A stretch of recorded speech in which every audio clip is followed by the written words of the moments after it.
começar com o desafio, né? Eu ia começar com um desafio, mas aí quem não. Como eu sei que bastante gente não vai vir na aula, aí dá pra galera também ver essa parte. Ah, beleza. Já começou a gravar já. E, gente, vocês lembram do desafio? Alguém chegou a ver alguma coisa? Ou, ou não. Ou nem chegou a ver? Claro que não é um desafio difícil, assim, é uma coisa bem simples, na verdade, é mais por curiosidade. Mas já que a gente tava falando lá da NTLH e tudo mais, acho que vale a pena ver, porque tem tanta diferença assim nessa passagem de Colossenses 4:11. Alguém chegou a ver? Só pra curiosidade. Eu não cheguei a ver. Eu achei que ia ser muito difícil pra eu saber. Não era tão simples, verdade. Eu que tô moscando. Mas enfim, só pra gente relembrar o que que era. A Dani tinha feito um devocional lá no grupo dos jovens e falava que Jesus, o Cristo, era aquela passagem lá que Pedro fala, que ele pergunta, quem vocês dizem que eu sou? E Pedro fala, tu és Jesus Cristo, né? Jesus o Cristo. E eu comentei que tem umas passagens que falam de outro Jesus, né? Por exemplo, Colossenses 4:11, porque Jesus era um nome muito comum na época, mas Jesus, o Cristo, era somente um, que era o Messias, o Filho de Deus. E aí eu citei Colossenses 4:11. Porém, a Tabata mandou um negócio no grupo lá sobre a NTLH, a nova tradução da linguagem de hoje, e eu fui pesquisar e eu vi que a NTLH ela coloca Colossenses 4:11 com uma outra versão. Então a NVI fala: Jesus, chamado justo, também envia saudações. A Almeida Revista Atualizada, que é aquela versão lá da Bíblia da Igreja, da ADU, né? E Jesus, conhecido por justo. A NVT coloca: Jesus, chamado justo, também manda lembranças. E a NA28, que é a Nestor Aland 28, que é que é a versão grega do Novo Testamento, o mais próximo do original, coloca aqui que eu botei em negrito Jesus, que é a melhor tradução é Jesus, né? E Jesus, ou chamado justo. Porém, a NTLH veio e colocou Josué, chamado o justo, também manda saudações. E o desafio era esse, né? Ver se vocês sabiam por que a NTLH fez isso. Porque, inclusive, o Rodrigo falou um pouco sobre isso há alguns domingos atrás, quando a gente viu Hebreus 4. Porque Hebreus 4 tem uma coisa muito parecida com isso. Com esse joguinho de palavra entre Jesus e Josué, que a NTLH resolveu colocar aí Josué. Lembrando que esse Jesus aí chamado justo não é o Jesus que a gente conhece como Filho de Deus, tá? Esse Jesus é uma outra pessoa. Por isso que eu falei, nomes muito comuns lá na época de Jesus, eles normalmente tinham um sobrenome, né? Alguma forma de ser chamado. Então, nesse caso, Jesus, ele era o justo. Igual quando fala Simão, o Zelote. Quando fala Tiago, filho de Alfeu. Tem o Tiago, filho de Barnabé. Então, eles sempre tinham esses sobrenomes para poder diferenciar, porque tinham muitos nomes iguais na época, né? Em Hebreus 4:8 tem uma coisa muito parecida, porque na NVT está escrito assim: porque se Josué lhes tivesse dado descanso, a NVT coloca: se Josué lhes tivesse dado descanso. A NTLH também coloca: se Josué tivesse dado ao povo esse descanso. Mas a versão do grego koiné também fala de Jesus, se Jesus tivesse dado descanso. Aqui, Jesus. E aqui nesse caso, não foi traduzido para Jesus, foi traduzido para Josué. E por que tem esse jogo de palavras? Por que tem essa confusão? É uma coisa bem mais simples do que a gente imagina, tá? O nome Jesus, tanto em hebraico, o Yeshua ou Yehoshua, que é nome tá famoso aí na época, quanto no grego, que é Jesus, é o mesmo nome de Josué. Então, quando a gente vê lá Jesus no grego, pode ser tanto Jesus quanto pode ser Josué, porque no grego e no hebraico é o mesmo nome, é a mesma forma de falar, é um nome comum que a gente em português acabou dividindo. Então, no Novo Testamento, quando a gente encontra a palavra Jesus no grego, a primeira tradução que a galera usa é Jesus. Tanto é que no Novo Testamento, se não me engano, aparece pouquíssimas vezes Josué, e quando aparece Josué, aparece Jesus no grego, mas o mais traduzido é para Jesus, né? A primeira coisa que a gente vai traduzir é para Jesus. Então, em Hebreus 4:8, por que eles não colocam Jesus e por que eles colocaram Josué? Porque como é o mesmo nome e o contexto ali está falando de Josué, eles traduziram Jesus para Josué, porque não tem como, ali em Hebreus 4 ele está falando que nós entramos no descanso de Jesus, e aí ele não teria como falar, se vocês tivessem entrado no descanso de Jesus. Então o contexto ali mostra que esse Jesus é o Josué lá do Antigo Testamento, que também era uma figura importante para os judeus. Então, e é por conta disso que a NTLH ela preferiu traduzir Jesus por Josué, em Colossenses 4:11, E com o principal motivo, o provável intuito deles era de não confundir os leitores, já que a NTLH é uma versão que tenta facilitar a sua leitura bíblica, facilitar o seu entendimento da Bíblia, provavelmente eles colocaram Josué para não confundir a galera, para a galera não olhar ali Jesus e achar que está falando de Jesus, né, o Filho encarnado de Deus, né. Então, por isso, provavelmente eles colocaram Josué, porque tem essa brecha de tradução. Eles podem fazer isso, porque Jesus no grego tanto é Josué quanto é Jesus. Deu para entender? Ou ficou muito difícil? Vocês entenderam alguma coisa? Muito bom. Porque Josué, a palavra original para Josué e Jesus é o mesmo, que nem você falou, né? A mesma palavra, né? Mesmo radical, digamos assim, que é Uhum. o Yehoshua. Tanto que você até falou da aula que eu dei, que a gente falou sobre um descanso melhor, e a brincadeira que eu fiz, né, foi justamente essa. Depois vocês olharem o slide da aula, foi justamente esse, né? Que no Antigo Testamento, a sombra é Josué que levava o povo para um descanso, e no Novo Testamento é Jesus. E aí o link que eu usei foi justamente esse, né? Yehoshua, que é a mesma palavra para Jesus e para Josué no original hebraico. Isso aí, exatamente. Então é isso. Por que a NTLH fez isso? Porque sim, porque ela achou melhor não confundir a galera que ia ler e porque eles têm a total liberdade de traduzir Jesus por Josué, porque naquele contexto ali não vai fazer nenhuma diferença gritante para o contexto do Novo Testamento. Então podemos partir agora para o início da aula. Se alguém ficar com alguma dúvida sobre isso, pode mandar mensagem depois no WhatsApp que a gente ajuda. E é isso. A aula de hoje é um sacrifício perfeito e definitivo. É a nossa 10ª aula. Vai ser baseada em Hebreus 9, do 11 ao 28 e do capítulo 10, do 1 ao 18. Finalmente chegamos no ponto central da carta aos Hebreus. Tudo que a gente viu até agora era uma grande introdução para chegar agora no capítulo 9 e no capítulo 10. E o autor, que não o autor aos Hebreus é um cara que não dá ponto sem nó, e ele deu um baita de um nó nesse capítulo, explicando todo o início da carta. Os últimos 9 capítulos foram introduções para a aula de hoje. Então, nos últimos capítulos, o autor ele focou muito naquilo que Cristo é. Então, ele focou muito no fato de que Cristo ele é sumo sacerdote, Cristo ele é maior que Moisés, Cristo é maior que Josué, Cristo é maior que os anjos, Cristo é maior que os profetas, Cristo é maior que a lei. Ele focou muito naquilo que Cristo é. Justamente porque, a partir de agora, ele vai trazer o foco naquilo que Cristo fez. Então não tinha como ele explicar para a galera o quão importante foi o sacrifício, o quão perfeito foi o sacrifício e quão definitivo foi o sacrifício de Cristo, se ele não mostrasse que Cristo ele era maior que todas as coisas. Então o autor ele faz essa longa caminhada nos últimos capítulos até chegar na aula de hoje, que é o nó, que é o motivo central do porquê que ele escreve a carta aos Hebreus, que é para mostrar que o sacrifício de Cristo foi perfeito e definitivo. Então nessa aula o intuito é que a gente saia daqui sabendo exatamente o que significou a morte de Cristo, que é algo que muitas vezes nos deixa em dúvida. Então, se você ainda não entende perfeitamente o que foi a morte de Cristo, os benefícios dela e o principal motivo da morte de Cristo, o autor aos Hebreus, nessa carta, nesse capítulo, ele vai trazer esse foco. Beleza? Então vamos começar aqui, Hebreus 9, do versículo 11 e 12. Pode ler quem quiser, está aí na tela.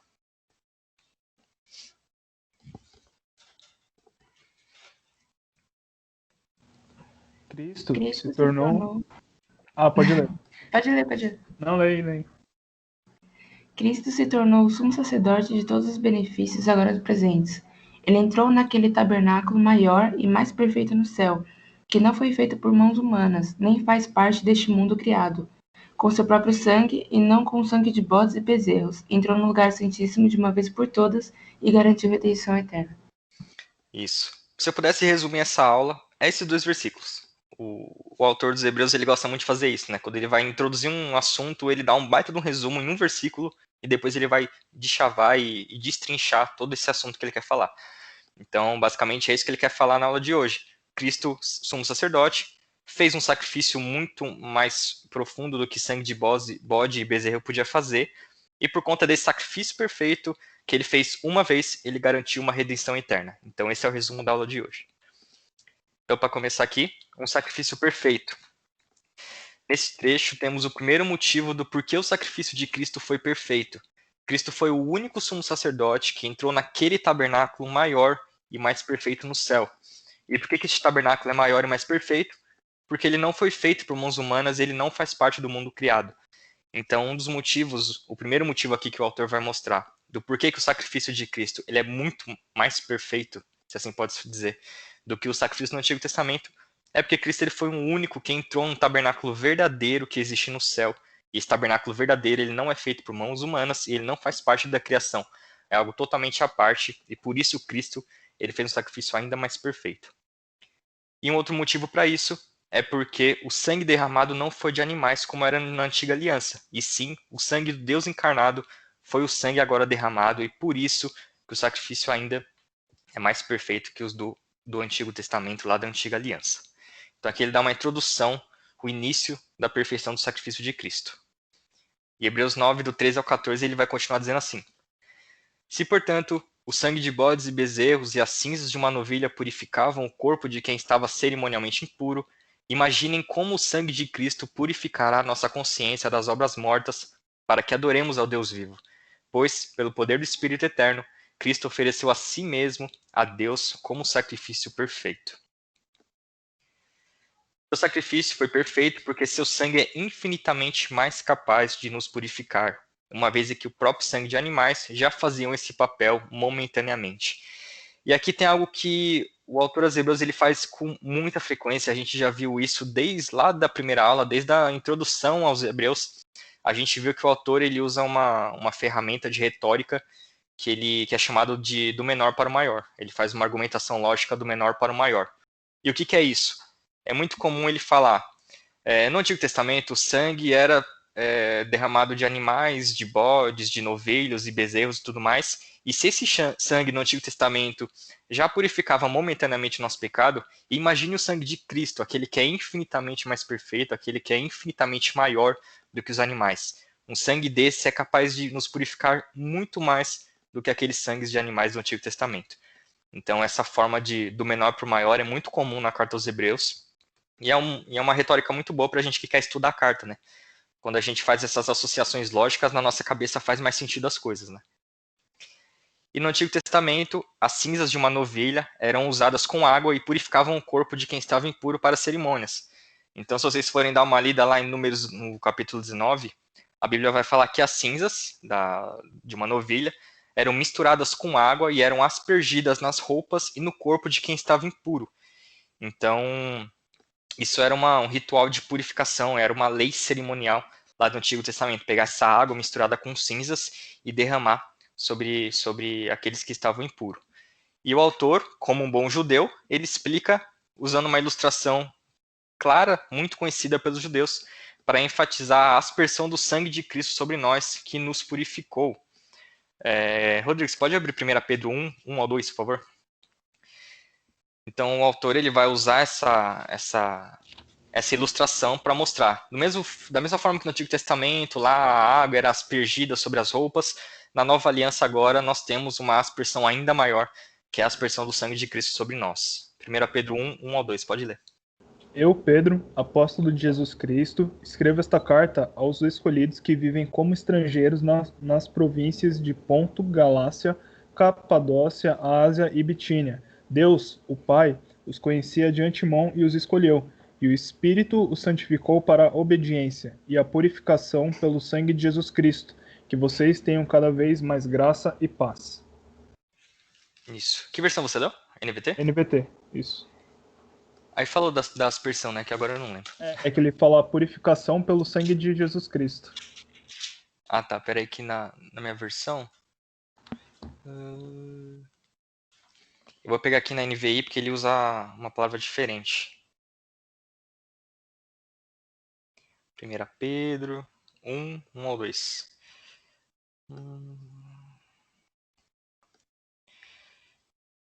Aqui. 1 Pedro 1 ao 2 diz assim, na NVI.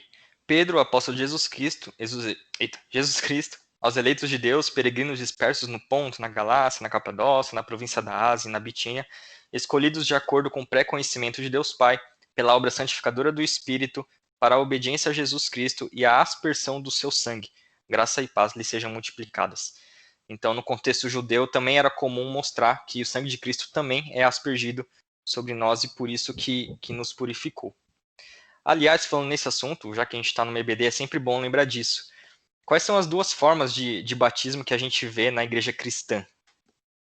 Quem aí pode nos responder? Imersão e aspersão. Isso, essas são as duas formas que a igreja cristã batiza as pessoas, né? Então, a gente da nossa igreja, que é uma linha arminiana, pentecostal e tudo mais, batiza por imersão. Então, a gente derruba toda a pessoa dentro da água e imerge ela lá dentro. Põe a pessoa inteiramente dentro da água. Já nas igrejas reformadas, presbiterianas, algumas batistas também reformadas, elas batizam por aspersão. Então, eles pegam a água na mão e meio que jogam na cabeça da pessoa, tipo, espirrando na cabeça da pessoa. Isso são as duas formas de batismo que a gente vê hoje. E eles usam essa forma de teoria porque eles pegam muito essas passagens que mostram que o sangue de Cristo foi aspergido, né? Enquanto a gente pega passagens em que diz que o próprio batismo, a palavra batismo tem esse conceito de mergulhar inteiramente, né? Então essas são as duas formas aí que a igreja cristã usa para batizar pessoas. Nenhuma tá certa, nenhuma tá errada. São só duas formas diferentes de interpretar o batismo. Isso, e só abrindo ainda um pouco mais esse parênteses, a gente até viu aí no Didaquê, né? Como que era a doutrina dos apóstolos, como que eles acreditavam que era o batismo, né? E para eles, tanto faz se fosse aspersão ou imersão, mas a importância era que a pessoa se batizasse, né? Em nome do Pai, do Filho e do Espírito Santo, passando por um processo como é que fala? Não de discipular, mas entendesse, né, o evangelho e aí então se batizasse. Sim, exatamente. Não importa não importa os meios, né? Que basta é o fim, né? E é isso, continuando aqui. Dani, você pode ler, por favor, o versículo 15? Eu não sei quem está aí, então eu vou citando os nomes aleatórios aqui. Por isso, ele é o mediador da nova aliança, para que todos que são chamados recebam a herança eterna que foi prometida. Porque Cristo morreu para libertá-los do castigo dos pecados que haviam cometido sobre a primeira aliança. Isso aí. Então, uma vez que o sacrifício de Cristo é perfeito, por todos aqueles motivos que a gente já viu até agora, somente Cristo poderia ser o mediador da nova aliança. Moisés e os anjos eles eram tidos como mediadores da antiga aliança. Na nova aliança, Cristo é quem media esse relacionamento, e Cristo ele media esse relacionamento por dois meios. Primeiro, por meio da sua morte sacrificial. Quem puder ir abrindo aí 1 Pedro 3,18 para a gente ler. Em segundo lugar, Cristo ele media esse relacionamento pela sua intercessão contínua sobre os salvos, que está lá em Hebreus 7,25. Quem achar 1 Pedro aí 3,18 pode ler para a gente, por favor.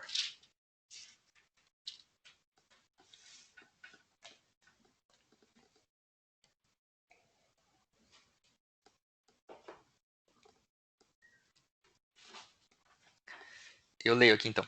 1 Pedro 3,18. Pois Cristo também sofreu por nossos pecados de uma vez por todas. Embora nunca tenha pecado, morreu pelos pecadores a fim de conduzi-los a Deus. Sofreu morte física, mas foi ressuscitado pelo Espírito. Então, Cristo media a nova aliança por meio de sua morte sacrificial. Em Hebreus 7,25, alguém achou?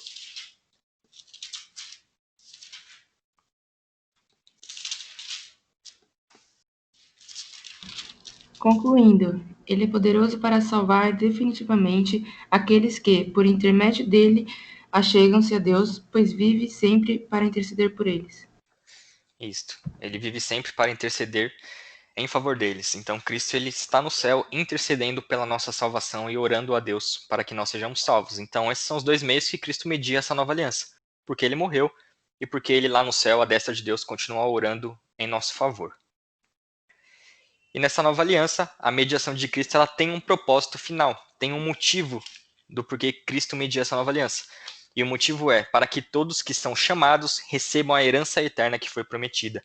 Esse é o propósito de Deus para a nova aliança, que todos aqueles que são chamados recebam essa herança eterna, receba essa nova vida, essa salvação, que foi prometida por um Deus que não mente, um Deus que não muda de ideia, um Deus que mantém seus propósitos. E aí eu queria fazer uma pergunta para vocês, antes de ler 1 Coríntios 1, 23 e 24. Uma dúvida. Há diferença entre ouvir o evangelho e ser chamado? O que vocês acham?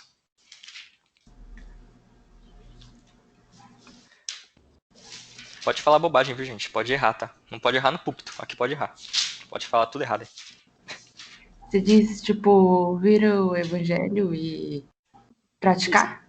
Não, porque aí fala que todos que são chamados recebam a herança. Tem uma diferença entre ouvir o evangelho e ser chamado? Tem alguma diferença nisso? Isso é uma coisa que a gente não falou em Hebreus, mas é sempre bom lembrar. Parece que não. Eu não entendi o que você falou. Peraí.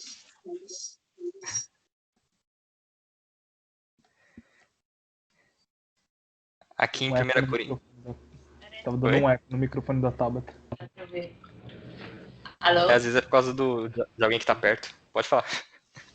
Tá me ouvindo? Tô? Ah, tá. É que eu tô muito longe. Então, parece que não. Parece que sim, mas ao mesmo tempo não. Então, isso é uma dúvida cruel, né? Que o autor ele joga aqui na nossa cara e a gente tem que ir atrás e pesquisar. 1 Coríntios 1, 23 a 24 diz assim: Assim, quando pregamos que Cristo foi crucificado, os judeus se ofendem e os gentios dizem que é tolice.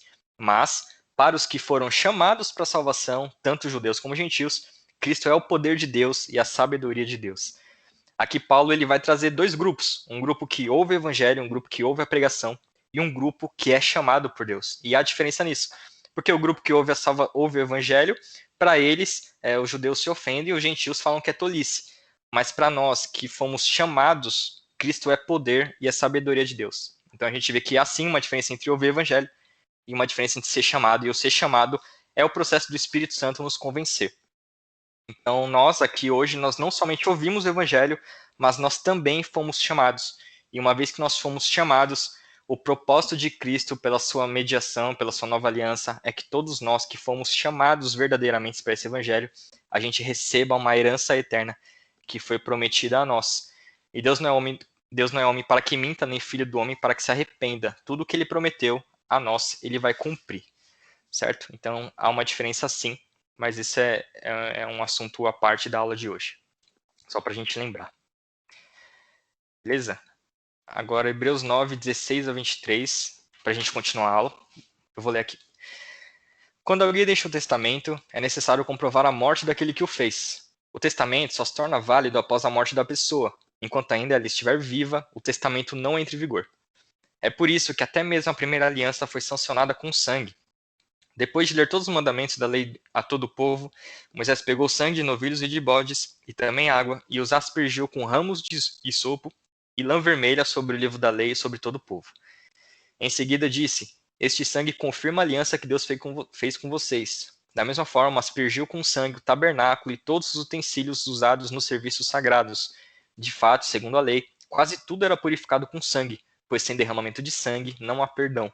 Assim, as representações das coisas do céu tiveram de ser purificadas com sangue de animais. As verdadeiras coisas celestiais, porém, tiveram de ser purificadas com sacrifícios muito superiores. Então aqui essa passagem, o autor quer mostrar o que é a natureza da aliança, como que Deus faz uma aliança com o povo. Então, o princípio geral sobre a natureza das alianças de Deus com o povo é necessário derramamento de sangue. Foi da vontade de Deus que a antiga e a nova aliança fosse fundamentada por meio de derramamento de sangue. Por quê? Não sei, porque Deus quis assim e glória a Deus por isso. Da mesma forma que a antiga aliança foi fundamentada sobre sangue de novilhos e bodes, a nova aliança, ou o Novo Testamento, lembra que na aula passada a gente falou que aliança aqui, testamento, no grego é a mesma coisa, que é o diatheke. Então aqui está falando tanto da nova aliança quanto do Novo Testamento. Tudo isso necessitava de sangue a ser derramado. E é por isso que lá quando Cristo ele vai tomar o cálice, ele vira e fala para os discípulos: este cálice é o cálice da nova aliança. Ou em algumas outras versões fala que é o cálice do Novo Testamento. Então era necessário que a nova aliança também fosse sancionada com sangue. O sacrifício perfeito de Cristo foi necessário para a implantação da nova aliança. Mais uma vez aqui o autor ele vai argumentar do menor para o maior, para variar, né? Uma vez em que o próprio tabernáculo tinha que ser purificado com sangue de animais, e eram representações das coisas do céu, a gente tem que lembrar que o tabernáculo representava as coisas do céu, as verdadeiras coisas celestiais, elas teriam também que ser purificadas, mas com um sangue ainda maior, um sangue ainda superior, que é o sangue de Cristo. Então, A aliança com Deus necessita de derramamento de sangue e Cristo teve o seu sangue derramado para mediar essa nova aliança por nós. Tudo certo isso aqui, gente? Se alguém tiver alguma dúvida, pode me cortar aí a qualquer momento. Para a gente continuar então, quem puder ler Hebreus 9, 24 a 28, que está aí na tela, pode ler para a gente. Pois Cristo não entrou no santuário feito por mãos humanas, mera representação do santuário verdadeiro no céu. Ele entrou no próprio céu, a fim de agora se apresentar diante de Deus em nosso favor. E ele não entrou no céu para oferecer a si mesmo repetidamente, como o sumo sacerdote aqui na terra, que todos os anos entra no lugar santíssimo com o sangue de um animal. Se fosse assim, ele precisaria ter morrido muitas vezes, desde o princípio do mundo. Mas agora, no fim dos tempos, ele apareceu uma vez por todas para remover o pecado mediante sua própria morte e sacrifício. E assim como cada pessoa está destinada a morrer uma só vez, depois disso veio o julgamento. Também Cristo foi oferecido como sacrifício uma vez só para tirar os pecados de muitos. Ele voltará, não para tratar de nossos pecados, mas para trazer salvação a todos que o aguardem com grande expectativa. Amém. Aqui a gente começa então a segunda parte da aula. Até agora ele falou do sacrifício perfeito de Cristo e agora o autor ele introduz o sacrifício definitivo de Cristo, um sacrifício totalmente eficaz. Então esse é o foco do sacrifício de Cristo, morrer uma só vez para tratar de todos os nossos pecados de uma maneira única. Então o autor inicia o trecho nos lembrando da justificação. Lá no versículo 24, quando ele fala que Cristo se apresenta diante de Deus em nosso favor, é aquilo que está escrito em 2 Coríntios 5, 21, que aquele que não conheceu o pecado, Deus o fez pecado, para que nós fôssemos feitos justiça de Deus. E isso tem um nome, isso se chama justificação, que é o fato de Cristo, ele se apresentar no nosso lugar perante Deus e falar, eles são justos porque eu paguei a pena deles. Então, o autor inicia esse trecho nos lembrando dessa justificação que nós temos em Cristo. O sacrifício de Cristo ele foi definitivo porque Cristo morreu uma única vez, de maneira totalmente eficaz. Se você ficar relendo esse trecho, você vai ver quantas vezes o autor fala a palavra única, como ele fala de uma vez por todas, como ele fala a palavra para sempre. Tanto agora, quanto mais para frente em Hebreus 10, ele sempre enfatiza o sacrifício único da pessoa de Cristo, um sacrifício totalmente definitivo para limpar os nossos pecados. Na antiga aliança, os sacrifícios eles eram repetidos constantemente. Na nova aliança, o sacrifício de Cristo ele foi único e eternamente eficaz. E aqui a gente vê lá no finalzinho dessa passagem o argumento do menor para o maior de novo. Da mesma forma que o homem está destinado a morrer uma única vez, com Cristo não seria diferente. Ele também realizaria seu sacrifício uma única vez, porque ele é tão superior do que os homens. Então o foco dessa passagem de agora é mostrar o sacrifício definitivo de Cristo, que é como a gente vai finalizar a aula daqui a pouco em Hebreus 10.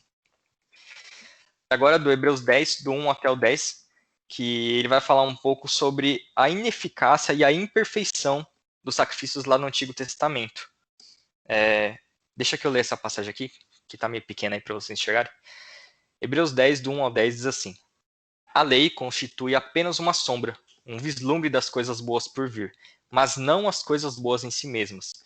Os sacrifícios são repetidos todos os anos, mas nunca puderam purificar inteiramente aqueles que vêm adorar.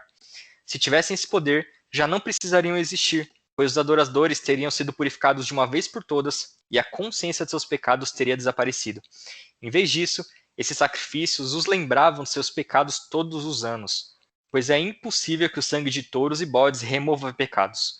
Por isso, quando Cristo veio ao mundo, ele disse: não quiseste sacrifício nem ofertas, contudo, me deste um corpo para oferecer. Não te agradaste de holocaustos, nem de outras ofertas pelo pecado. Então eu disse: aqui estou para fazer a tua vontade, ó Deus, como está escrito a meu respeito no livro. Primeiro Cristo disse: não quiseste sacrifício nem ofertas, nem holocaustos, nem outras ofertas, nem te agradaste delas, embora sejam exigidas pela lei. Então Cristo acrescentou: aqui estou para fazer a tua vontade. Aí Cristo, ele cancela a primeira aliança a fim de estabelecer a segunda aliança, pois a vontade de Deus era que fôssemos santificados pela oferta do corpo de Jesus Cristo de uma vez por todas. Aqui esse trecho, o autor ele quer mostrar que a antiga aliança ela não foi capaz de suprir a vontade de Deus para as nossas vidas. e a vontade de Deus para as nossas vidas era que, por meio de um único sacrifício definitivo, Cristo perdoasse todos os nossos pecados. Então, a antiga aliança, os sacrifícios da antiga aliança eram sacrifícios totalmente imperfeitos, porque eram sacrifícios repetidos. E quando ele inicia Hebreus 10, falando que a lei era apenas uma sombra daquilo que haveria de vir, ele está nos dizendo que os repetidos sacrifícios lá do Antigo Testamento, eles apontavam para uma necessidade, que era a necessidade de apenas um sacrifício para poder libertar o povo do pecado. Os sacrifícios na Antiga Aliança, eles nunca foram capazes de remover pecados e purificar inteiramente. Ninguém foi salvo pela Antiga Aliança. Então, pergunta da aula de hoje. Por que existiam sacrifícios na Antiga Aliança se nenhum deles serviam para remover pecados e purificar inteiramente a vida do povo de Israel? E tendo em vista que ninguém foi salvo pela Antiga Aliança. Ninguém foi salvo pela Antiga Aliança. Em Hebreus 11 a gente vai falar isso. É importante lembrar isso, que ninguém foi salvo por ter cumprido a lei de Moisés, porque nenhum homem na terra cumpriu a lei de Moisés. Então, por que existiam os sacrifícios? Quem pode dar uma explicaçãozinha rápida aí, de 10 segundos? É para os perdão dos pecados, né? Não seria?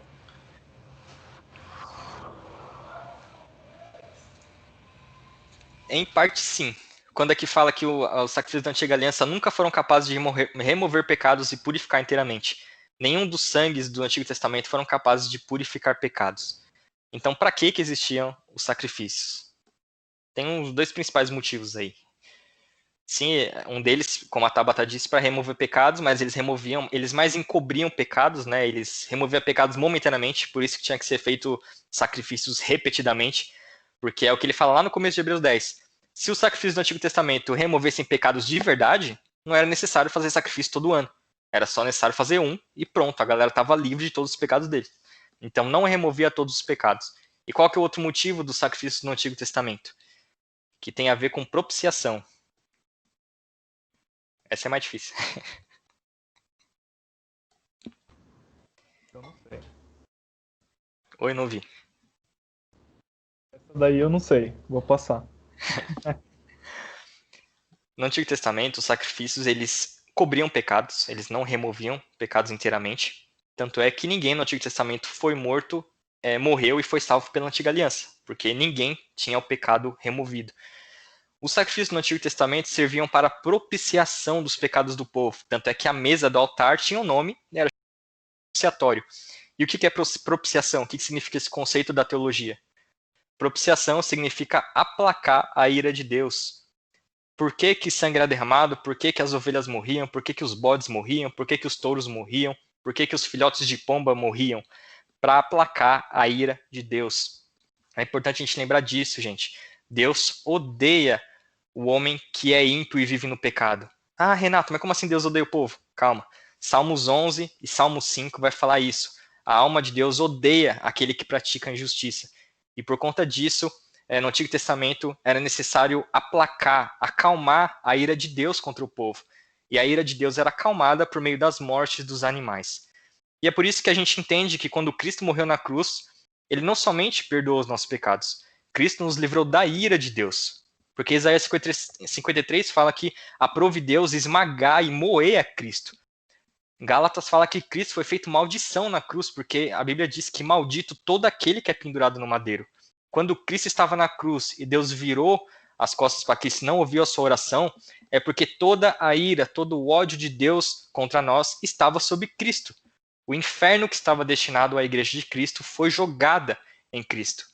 Então, quando a gente fala que Cristo ele não somente é o perdão dos nossos pecados, mas ele é a propiciação pelos nossos pecados, é porque toda a ira e a raiva, todo o julgamento que estava sobre nós foi colocado nas costas de Cristo. Então, por isso que existia sacrifício no Antigo Testamento, porque a ira de Deus precisava ser aplacada, e ela foi totalmente aplacada contra nós, mediante a morte de Cristo. Então, por isso que Cristo ele é a propiciação dos nossos pecados, porque ele sofreu a ira de Deus que estava reservada a nós. Certo? E a principal utilidade da lei, qual que foi o motivo da lei existir? É o que está lá em Romanos 5, do versículo 20 até o versículo 21, que Paulo vai falar assim: a lei foi concedida para que todos percebessem a gravidade do pecado, mas à medida que o pecado aumentou, a graça se tornou ainda maior, Portanto, assim como o pecado reinou sobre todos e levou à morte, agora reina a graça que nos declara justos diante de Deus e resulta na vida eterna por meio de Jesus Cristo. Ele fala que a lei foi concedida para que todos percebessem a gravidade do pecado. E é o que o autor fala aos Hebreus também no começo do capítulo 10. Ele fala que os sacrifícios repetidos só nos serviam para lembrar de como o povo era pecador. A lei serviu para mostrar que o ser humano é um ser pecador que é impossível de seguir regras, porque o ser humano é mau por natureza. O ser humano ele é inclinado ao inferno por natureza. O ser humano não tem nada bom em nosso coração. E por conta disso, a lei só serviu para mostrar o nosso pecado. Ninguém foi salvo pela lei. Isso é importante lembrar. E é por isso que em Hebreus 10, o autor aqui vai falar que Cristo morreu para libertá-los dos pecados que eles cometeram na lei. Cristo, quando ele morreu também pelas pessoas que vieram antes dele, que foram justificadas pela fé, que é o que a gente vai falar em Hebreus 11. Nós, salvos, nós fomos santificados pela oferta do corpo de Jesus Cristo, de uma vez por todas, e isso é o foco principal do autor aos Hebreus. Lembrar que a antiga aliança não serviu para salvar ninguém. Lembra que o autor aos Hebreus está escrevendo para judeus que queriam voltar para o judaísmo. Tinham cristãos lá, recém-convertidos do judaísmo, que estavam sofrendo grandes perseguições, e eles estavam doidos para voltar para o judaísmo. E o foco do autor é falar, o judaísmo nunca vai salvar vocês, porque esses sacrifícios não salvam ninguém. A única coisa que salva é a morte de Cristo. É confessar a sua fé mediante a obra redentora de Cristo, e esse é o único meio de salvação. Beleza? Aqui no título eu percebi agora que eu coloquei Hebreus 10, do 1 ao 7, mas é do 1 ao 10. Tudo certo, gente? Agora vamos para o último trecho, que na verdade isso aqui é o resumo. O autor aos Hebreus ele resume tudo aquilo que a gente falou nessa aula, ele resume nesse trecho, que eu vou ler aqui para a gente e a gente já, daqui a pouco vai finalizar a aula. Hebreus 9, do 11 ao 18, diz assim. O sacerdote ele se apresenta todos os dias para realizar os serviços sagrados e oferece repetidamente os mesmos sacrifícios que nunca podem remover os pecados. Nosso sumo sacerdote, porém, ofereceu a si mesmo como o único sacrifício pelos pecados válido para sempre. Então, sentou-se no lugar de honra à direita de Deus e ele aguarda até que todos seus inimigos sejam humilhados e postos debaixo de seus pés. Porque mediante essa única oferta, ele tornou perfeitos para sempre os que estão sendo santificados. O Espírito Santo também testemunha que isso é verdade, pois ele diz, esta é a nova aliança que farei com meu povo depois daqueles dias, diz o Senhor. Porei minhas leis em seu coração e as escreverei em sua mente. E acrescenta, e nunca mais me lembrarei de seus pecados e de seus atos de desobediência. Onde os pecados foram perdoados, já não há necessidade de oferecer mais sacrifícios. E esse é o resumo de toda a aula. Esta é a nova aliança que nós temos em Cristo. A aliança de Deus para conosco é que ele nunca mais se lembrará dos nossos pecados porque a gente merece, porque a gente busca isso, porque a gente fez alguma coisa para isso. Não, mas porque Cristo, que nos representava na cruz, nosso sumo sacerdote, pagou os nossos pecados uma única vez e válido para sempre. Por meio de uma única oferta, ele tornou perfeitos para sempre os que estão sendo santificados. E esta é a certeza da nossa salvação. O que diz lá em João 19:30?